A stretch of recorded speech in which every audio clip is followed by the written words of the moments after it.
Beautiful mid-October morning here in County Carlow. We are, of course, in trainer Willie Mullins' stables, Closutton Racing, and his team are full to the brim here at the stables with the build up to the jump season. We're going to check out how they're getting along and what to look forward to for the upcoming campaign.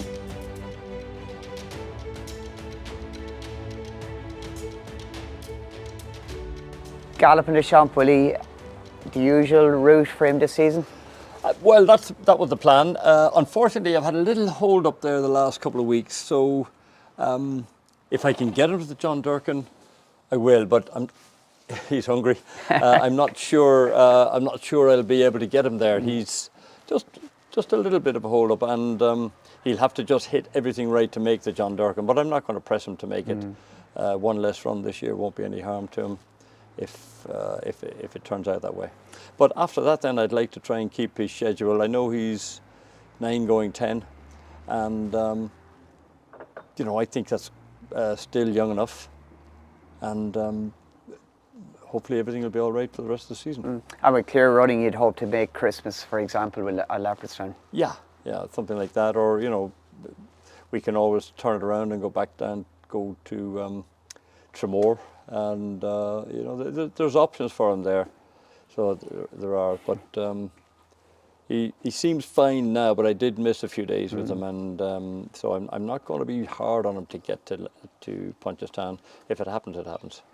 Looking back on last season, of course, he finished off breaking his Punchestown hoodoo. Cheltenham, that Gold Cup run, how do you reflect on it, given how good he was at Punchestown afterwards? Yeah, and how good he was in Leopardstown before it. When he didn't jump off at the start, I wondered what was up. Now he was there at the second last, running well down to the second last, but third last, second last. But certainly, I was a little worried at the start of the race when he didn't jump off and take up his position like he normally does. That's a little worry. So anyhow, these things happen on a day, and everyone, you have to line up and run your race. It's not a given that you're going to win everything. So he doesn't owe us anything. Hopefully he'll have another good season this year. And timing-wise, a setback is not ideal, but at the start of the season, rather midway through. I'd rather have it at the start of the season, yeah. And and when you take how he's been over the last 3 or 4 years, he hasn't ever had a setback, so he's entitled to one, I think. But we won't give out to him this year. Looks happy in himself anyway. He's in good shape now. Yeah, he's back to himself. But whether we've missed too much time or not, I don't know yet until I start to push a few buttons. Fact to file, Willie, he broke out in the senior ranks last term with a good start in the John Durkan chase. Yeah, he won the John Durkan. We might start off there again this year, and he's in good shape since he came back. You'd think, right, he won the Ryanair very stylishly, so you think that's the obvious place to go back. I think he's good enough to be a Gold Cup entry, but I imagine with JP's Gold Cup horses, we'll probably be looking at this fellow as a Ryanair possible all season, unless things change mid-season. But I think he's going to be a stronger horse this year, and he'll get that 3 miles and 3 1/4 miles of the Gold Cup. So I think the lead up that we had last year will be the same lead up this year, and hopefully get towards Cheltenham and the end of the season. And that debate about the distance for the Gold Cup, but the likes of the Savills and the Irish Gold Cup fit in nicely over 3 miles from? I think so, yeah. I think a race like that won't bother him. Just that extra 2 furlongs up the hill in Cheltenham just might find him out. But I think he's a stronger horse. He's by Polyglot. He's a dual champion in France over over jumps and on the flat. He's a classy horse, and I think he can go both directions. We'll let the season tell us. When you announced to us a couple of years ago that you were going to skip going hurling to go chase, and it's worked out very, very well, and that missing a season over hurls has stood him in good stead. I think so, yeah. I'm not sure he had much respect over hurls, and he looked every inch a chaser, and that's what he's turned out to be. You've had some good winners at the Ryanair chase over the years. This lad won by 9 lengths on that occasion. Yeah, so very happy. If you can go to Cheltenham with one that has a good chance in any race, that's probably what you should take rather than chance it in another race. But a lot of debate about that. but he's feeling well in himself as well. Physically, is he a stronger horse? I think so, yeah. And he was very mature, you know, as a 5-year-old, but they do, you know, these horses, they keep maturing after they're 6 or 7, I think, so they do. So he's still got a bit of improvement, I think, this year. Willie, Gaelic Warrior, his first couple of runs last season didn't really go to plan, but he finished it off extremely well. He did, you know, with wins in Aintree and Sandown. Very pleased with him. This year, I think we might just start off with John Durkin, and I really want to have a crack at the King George with him. You know, that's where we are at the moment, anyhow. And then we look at the rest of the season for him. But you know, he likes Aintree and Sandown. Why not? You know, we'll see. We'll see about Cheltenham what he could go for there. But anyhow, to have a horse that can win around Aintree and Sandown, and they're big races, so I'd be very happy with that. But the King George, I think, will be my focus for the first part of the season. And he showed in Aintree over that 3 miles 1 furlong trip that he really enjoyed that trip on that occasion. Yeah, you know, he won at the novice over hurdles, I think, over 3 miles. And I've never worried about his stamina, so I haven't, you know, and people say he favours maybe going right-handed because he jumps a bit left, but he wins on left-handed tracks too, you know, so I'd rather have one that that's good and not worry too much about which way they jump. Remarkable horse, really. You mentioned that he could win an Arkle chase over 2 miles going left-handed, which wasn't meant to suit him. Yeah. 3 miles as novice hurler, Punchestown. He's just... He is, I mean, it's huge ability, I think, and it's just getting things right on the day with him. Willie, great to see Nick Rockett here this morning. How's he been after his summer break and that famous Grand National success? Yeah, he's in good shape. Come back well. Lively about himself, doing everything right. Very happy with how he's shaping up, and you know the weather is changing now, so we'll get a bit of ground maybe to start off his campaign. And looking back into Grand National success, Willie, a stable 1, 2, 3, and also Patrick parting this horse to victory. A special day? Yeah, a tremendous day. A day I won't forget for a while. So really enjoyed it, and I just loved the way all the horses ran in the race. You know, I think 5 or 6 of them over the second last, heading for the last, all with chances. And it was really, you know, fantastic. Patrick managed to keep going, the best of all. Some good shots here in the owner of the second box cheering on Nick Rockett to win. Yeah. Yeah, I mean, I didn't even apologise to him. I was in such a haze or a daze, and but anyhow, he congratulated me, and I headed down to the winner's enclosure. So there we are. And the owners of this horse as well, a special story as well, or a poignant story. Yeah, Nick Rockett's Stuart Andrews' wife Sadie. We went to sort of junior school together, baby, senior, infants, first class. Made our first communion together, and then I moved up to the big school, the boys' school, and Sadie moved away from Goresbridge and ended up getting married in England. And we met all those years later, and she asked me to get a horse. And this was the horse we got. And, you know, so it's just a wonderful story, the way it worked out. Sadly, Sadie got ill and passed away, you know, so that was bad. So, but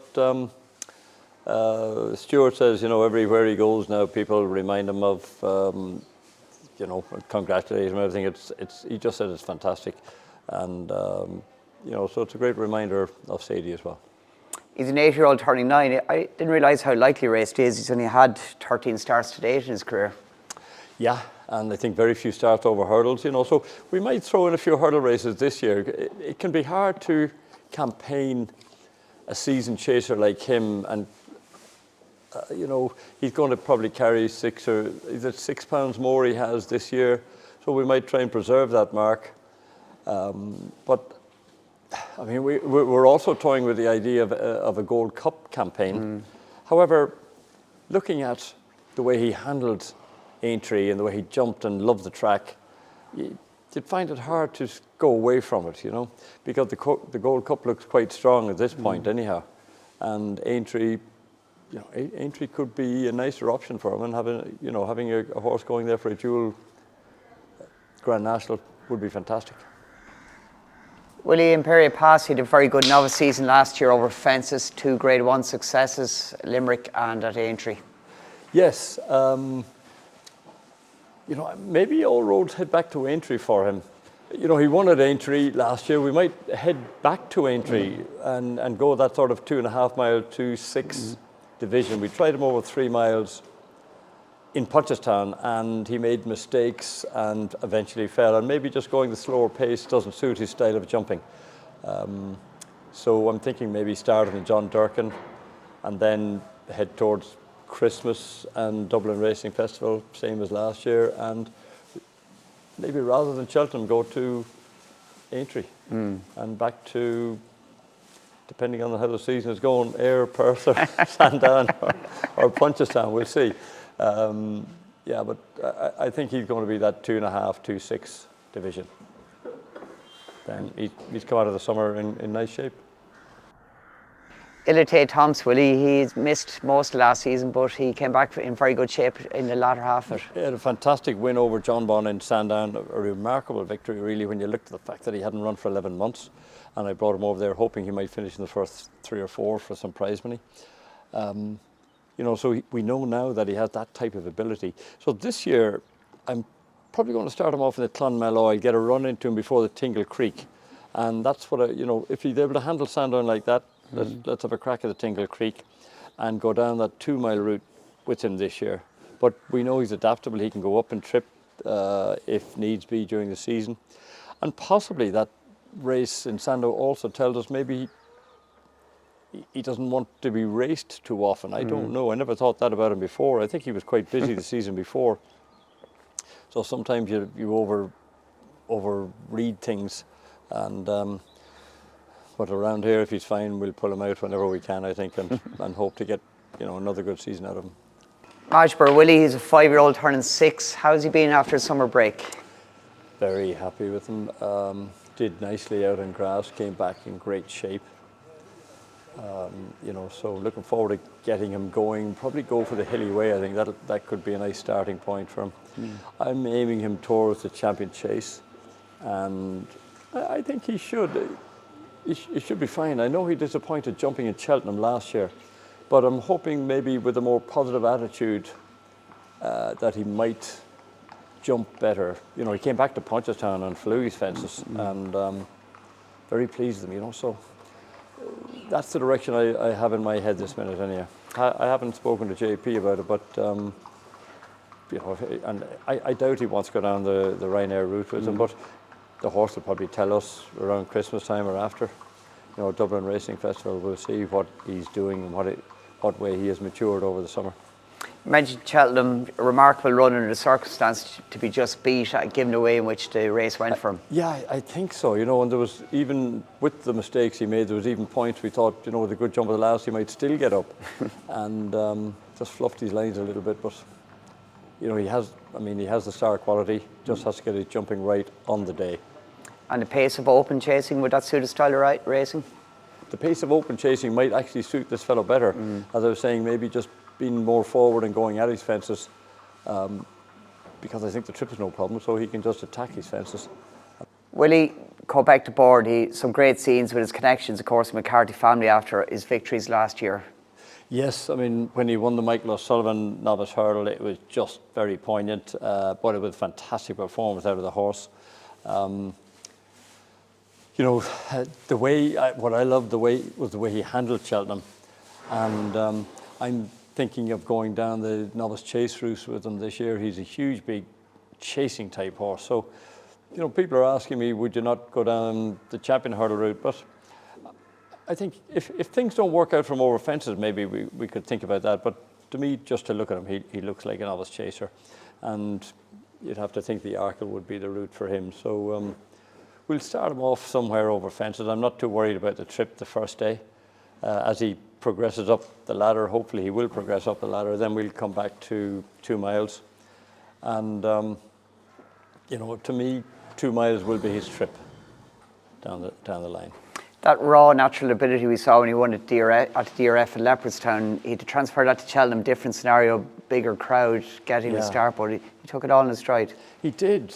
You know, he's an amazing horse. He just has such huge raw ability. I mean, I'm not sure, do we know really how much is there, but I know he fluffed his lines a bit in Punchestown at the end of the season, but, you know, forgive any horse that.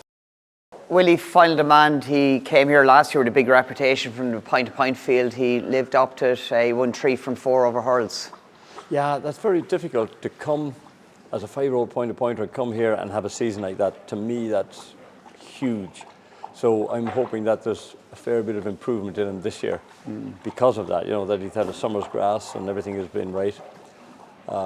Looks like one for the staying division over fences. Jumps well. I imagine he's a Brown advisory horse, so we'll start him off wherever we start him off and be edging up as the season goes by, unless he's a super sharp jumper. But looking at it, I think he looks one for the staying division, so he does. He was obviously just beat at Cheltenham by the new line, but at Punchestown he was back and he won very impressively on that occasion. Yeah, it was that was a great performance in Cheltenham from the new line, and we were happy with our guys. So he's probably going a different direction than we are, but that's good for us. And physically, all of his attributes would suggest he'd be a good chaser in the making, or should be better over fences? Should be better over fences. I mean, he's a huge big horse. He's over 17 hands, I think. And, he's big, strong, galloping horse. Everything you'd want in a 3-mile chaser. Yeah, Lossiemouth had a good season last year overall. She started in the Hatton's Grace and very good run there, and then went to Kempton where she didn't fire, but as the race went on, she got the hang of it. I think we'd be readier for Kempton this year. We'd probably go back, have a crack at Kempton again. And then got a fall, I think, in Leopardstown and onto the Mayor's Hurdle in Cheltenham, where she won. And then back to Aintree, where she won the Aintree Hurdle. And to me, that could all look like the same plan again this year. I think it'd be, if she could do anything like she did last year, I'd be very pleased.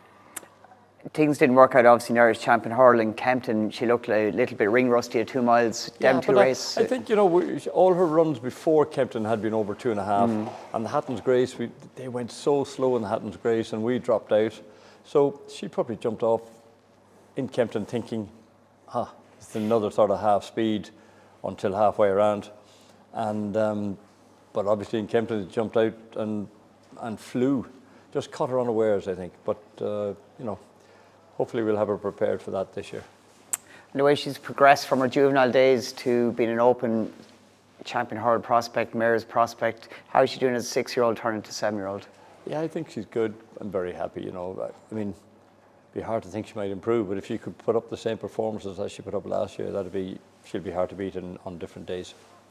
Willie, Ballyburn, he started his novice chasing campaign last year very well. Unfortunately, it didn't end as well. Yeah, it didn't really suit him. I think, in my mind now, this year I want to go novice. I want to go down the stairs hurdle route. So we'd probably start off in the Hatton's Grace, or if I could find another race, not to take on Lossiemouth, I would. And then there's a nice race at Christmas in Leopardstown. That's probably where we'll go. We'll be looking at the English calendar all the time as well. And then whether he gets another race between there and Cheltenham all going well, probably not, I'd say. And, go down that route and hopefully that he can pitch up in Cheltenham in good order and jumping his hurdles better than he jumped his fences. His novice hurling campaign, he was fantastic. He won at Cheltenham by a distance effectively. If he rekindles that back over hurls, it could be very exciting. I think so. He just galloped and attacked his hurdles. I'm not sure he had much respect for them, but he was able to just kick them out of the way. He's very hardy. Just didn't work over fences, that type of thing. I think that's the obvious route at this point in time, anyhow. Jade Du Grugy, Willie, finished off her campaign at Punchestown with Grade 1 success. She only found Lossiemouth too good for her at Cheltenham prior to that run. Yeah, this lady and Kargese are going to, Jade Du Grugy, Kargese, they're going to give me a bit of food for thought here, because either could go over fences. They're big enough, strong enough. They're both rated, one is 150, one is 152.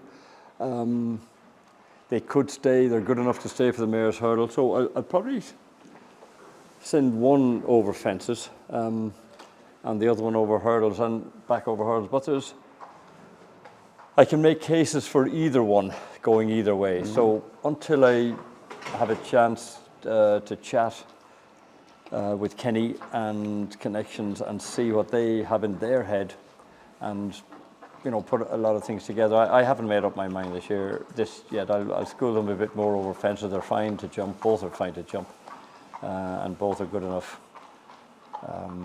It's nice to have mares coming along over fences.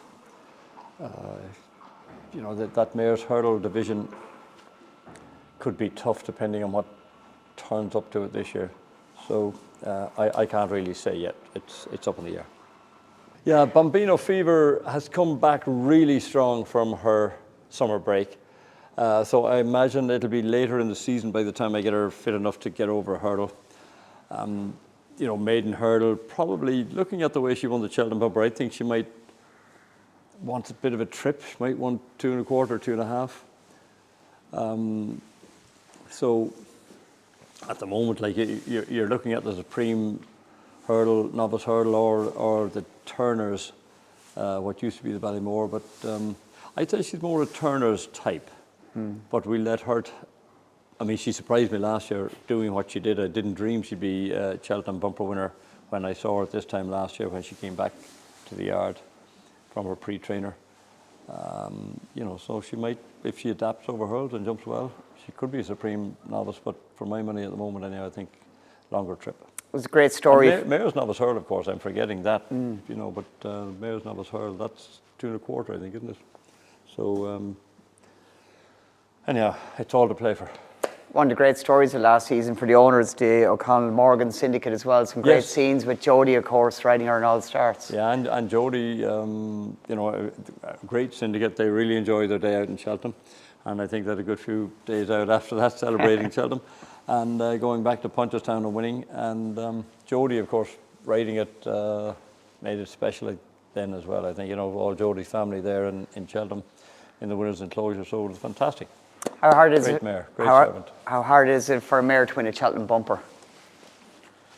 I suppose, enough mares probably won it. Very few probably tackle it. But over the years, there's probably half a dozen, will there be? Yeah. Anyhow, so hopefully we might have another one this year. We'll see. Anyhow. Willie, Kargese obviously didn't run her till she turned 5 when she was second at Ascot in January. She had a tough juvenile career, and I just wasn't happy with her, so I left her until after Christmas. And she had 2 nice runs, and then ended up winning winning the county. So she's probably more a hurdling mare, but I don't mind going jumping with her either. But herself and Jade Du Grugy, as I said, with Jade Du Grugy, I've just got to decide. She's a good jumper. She's a very keen going sort, I think, and very hard on herself. And maybe fences would suit her better. That is one of the reasons I might go over fences with her. Maybe we could start her over fences, and if it's not working out, go back to the mare's hurdle or something. So her program is not really finalised yet. We'll wait till we're more into the winter, maybe a month's time or something, and then decide which direction we're going to go. Free, unmissable content released daily. Sporting Life Plus. Join for free at sportinglifeplus.com. Includes Willie Mullins exclusives, race replays, My Stable Tracker, Race Cards Plus, Sporting Life Plus.